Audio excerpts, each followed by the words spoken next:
What's up, guys? Welcome back to my channel for another spine-tingling adventure into the realm of the supernatural. Get ready to buckle up, because tonight we're delving into the depths of fear with a bone-chilling tale that will leave you questioning what lurks in the shadows. So grab your popcorn, dim the lights, and prepare yourself for a journey into the unknown. Let's dive in. The Haunting of Ravenwood Manor, a journey into darkness.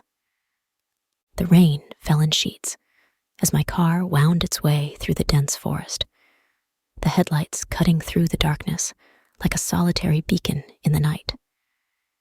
Each twist and turn of the road brought me deeper into the heart of the wilderness, the towering trees looming overhead like silent sentinels guarding their secrets. Ravenwood Manor, with its storied history and whispered tales of horror, had long captured my imagination.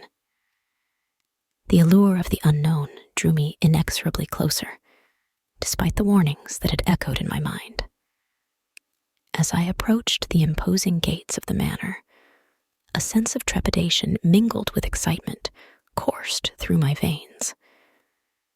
The wrought iron gates groaned open as if beckoning me inside, the gravel path leading towards the grand entrance.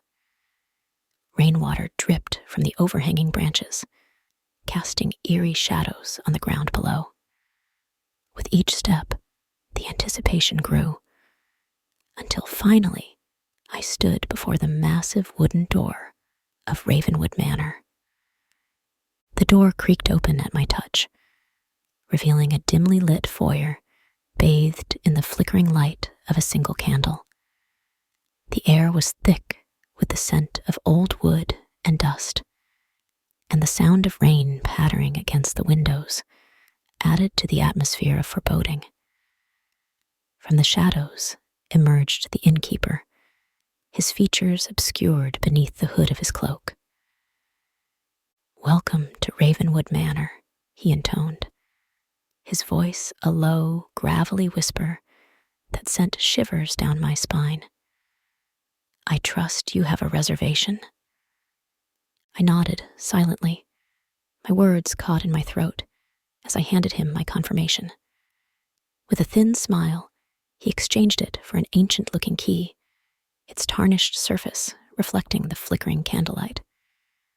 "Room 13 awaits you," he murmured, his eyes gleaming with an otherworldly intensity. With a sense of trepidation mingled with excitement, I ascended the staircase, each step echoing with the weight of centuries. The hallway stretched out before me like a corridor of shadows, the walls adorned with faded tapestries that seemed to watch my every move. As I reached the door to room 13, a sense of foreboding settled over me like a heavy blanket, the air thick with an unspoken dread. Entering the room, I was greeted by a musty scent that seemed to permeate the very walls.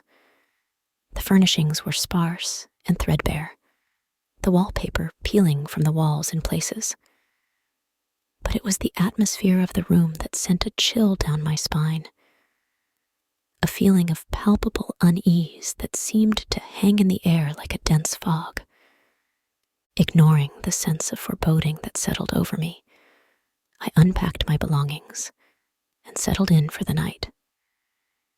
But as the clock struck midnight, strange noises began to echo through the room. Faint whispers danced on the edge of my consciousness, like the murmurs of restless spirits. I tried to dismiss them as figments of my imagination, but the feeling of unease only grew stronger. Shadows danced on the walls, twisting and contorting into grotesque shapes. The air grew colder with each passing moment, until I could see my breath in the darkness.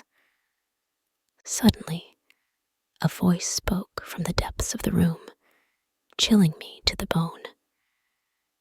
"Leave this place," it whispered, its words dripping with malice, "or suffer the consequences." I bolted upright, my heart pounding in my chest. But the room was empty, save for the oppressive darkness that surrounded me. Trembling, I reached for the lamp, but the light flickered and died, plunging me into total darkness. Panic seized me as I groped blindly for the door, my fingers finding nothing but empty air. The whispers grew louder, filling the room with their insidious chorus. I screamed for help, but my voice was lost in the void. With a surge of desperation, I flung myself at the window, smashing it with all my strength. Shards of glass rained down around me as I tumbled out into the stormy night. Rain soaked through my clothes as I scrambled to my feet, running blindly through the forest. Behind me, the manor loomed like a specter in the darkness, its windows glowing with an unholy light.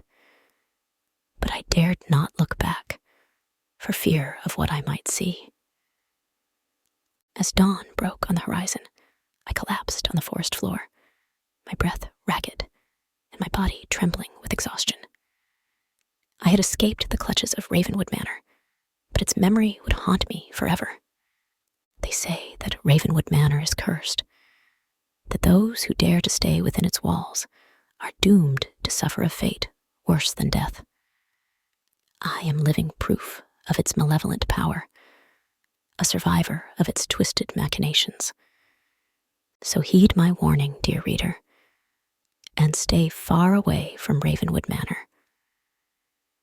For in the depths of its darkness, something unspeakable lurks, waiting to claim its next victim. And once you enter its haunted halls, there may be no escape from the horrors that await within.